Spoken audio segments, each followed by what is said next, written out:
રહી છું ત્યારે સર્વે પધારેલા માનવતા ગ્રામજનો, ગુરુજનો તથા મારા શિક્ષણ રૂપી મારા બગીચાના ફૂલડા જેવા સહાધ્યાયો આપ સૌને આરુષી દયાળના વંદન.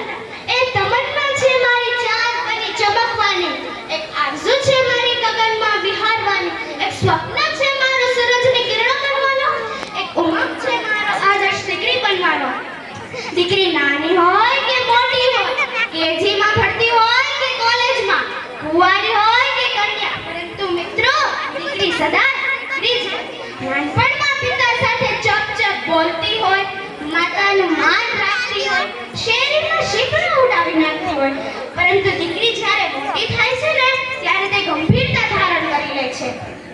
લગ્ન વખતે પીઠી ચોળાતી સહેલીઓ સાથે આમ તેમ મળકાતી હોય છે, પરંતુ જ્યારે તેને ખબર પડે છે કે મારી આ જાન ગામમાંથી શેરીમાં આવી છે ત્યારે તેને વિચાર થાય છે કે મારે આ વહાલનો દરિયો છોડીને પારકાને પોતાના કરવાના છે, પિયરના તમામ સંભારના હૃદયના ખૂણે ધરવી દેવાના છે. સાસરિયાવાળા કે ગામવાળા પૂછશે, વહુ કરિયાવરમાં શું લાવ્યા? કન્યાની લાગણી સિવાય અહીં કોઈ વિચાર કરતો નથી. હકીકત સાસરિયામાં આવતી દીકરી બાપના ઘરેથી શું લાવી એના માટે બધું જ મૂકીને આવી છે. મા, બાપ, ઘર, સમાજ આ બધું જ મૂકીને આવી છે. આ વસ્તુનો સમાજમાં કોઈ વિચાર કરે ને તો દીકરીના સંસારમાં સુગંધ આવી જાય. અત્યાર સુધી બાપના ઘરે કઈ ચિંતા નથી, હવે નવા ઘરમાં ચાલતા શીખવું પડશે. કોઈ વાર પતિ કહે તારા પિતાને ફોન કરી ખબર લઈ લે ત્યારે દીકરી રાજી થઈ જાય છે. પતિને પરમેશ્વર સમજે છે. છેલ્લે ઈશ્વરને એટલી જ પ્રાર્થના કે મારી દીકરીને આટલી દૂર ના મોકલતા.